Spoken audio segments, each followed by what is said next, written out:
గుంటూరు జిల్లా ప్రజానీకానికి ఇండియా కూటమి అభ్యర్థిగా నా విన్నపం,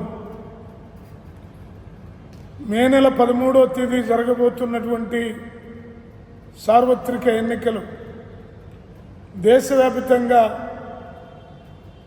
ఈ దేశంలో ఉన్నటువంటి ప్రజాస్వామ్యం, లౌకిక వ్యవస్థ వీటికి ఒక పరీక్షా సమయం ఆసన్నమైనటువంటి నేపథ్యంలో కార్పొరేట్ శక్తులు దేశంపై పడి పీక్కు తింటున్నటువంటి సందర్భం, అలాగే నరేంద్ర మోడీ శిష్యగణం, గుజరాత్ పెట్టుబడిదారులు దేశంలో ఉన్నటువంటి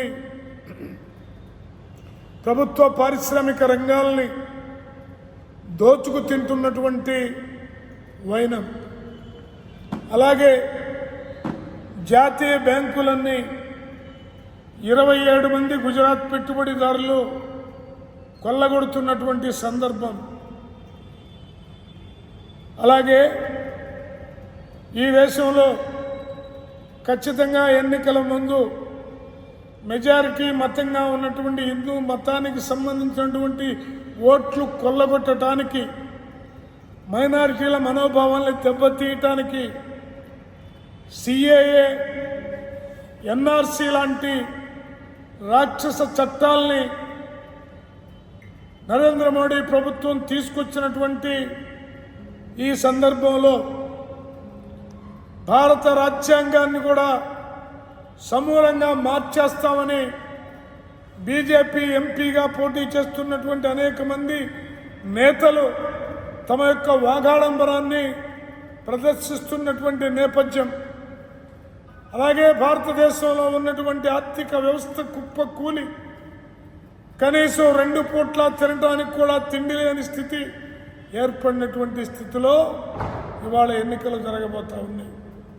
ఇది మామూలుగా ఆలోచించి ఓటేసే సందర్భం కాదు. ఈ దేశంలో ఉన్నటువంటి మత సామరస్యాన్ని, ఈ దేశంలో ఉన్నటువంటి ప్రజాస్వామ్యాన్ని, ఈ దేశ రాజ్యాంగాన్ని రక్షించుకోవాలంటే ఖచ్చితంగా ఎన్డీఏ కూటమి ఓడిపోవాలి, ఇండియా కూటమి అధికారంలోకి రావాలి. ఒక ప్రధానమంత్రిగా ఉన్నటువంటి వ్యక్తి సాక్షాత్తు తానే ఇండియా కూటమి అధికారంలోకి వస్తే హిందువుల మెడల్లో మంగళసూత్రాలు కూడా ఉండవని పలకడం అంటే మతాన్ని రెచ్చగొట్టడమా కాదా అని ఈ సందర్భంగా ప్రశ్నిస్తా ఉన్నాను. అలాగే అమిత్ షా ఎన్నికల బహిరంగ సభలో మాట్లాడుతూ తాము అధికారంలోకి వస్తే ముస్లింస్కు ఉన్నటువంటి 4% రిజర్వేషన్ని తీసేస్తామని చెప్తారు. వాళ్ళ యొక్క రాక్షసత్వం, వాళ్ళ యొక్క మైనార్టీల వ్యతిరేకత ఖచ్చితంగా వ్యక్తమవుతూ ఉంది. ఈ దేశ స్వాతంత్ర్యం కోసం సర్వద్ గాంధీగా పిలువబడే ఖాన్, అబ్దుల్ ఖాన్, గఫార్ ఖాన్, అలాగే ఇంకా అనేక మంది ముస్లిం వీరులు తమ ప్రాణాలు అర్పించి ఈ దేశాన్ని, ఈ దేశ దాస్య శృంఖలాల్ని పెంచడం కోసం వీరమరణం పొందారే.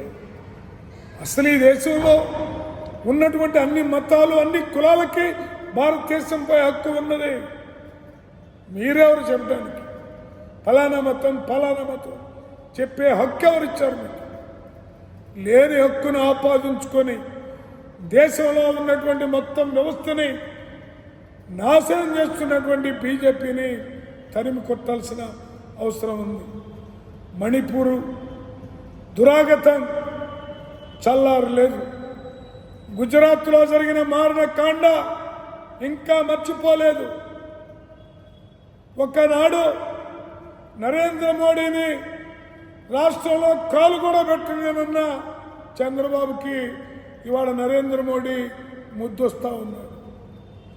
నాకు 25 సీట్లు వస్తే 25 పార్లమెంటు సీట్లు ఖచ్చితంగా నరేంద్ర మోడీకే ఇస్తామని వైసీపీ నేతలు బాహాటంగా చెప్తా ఉన్నారు.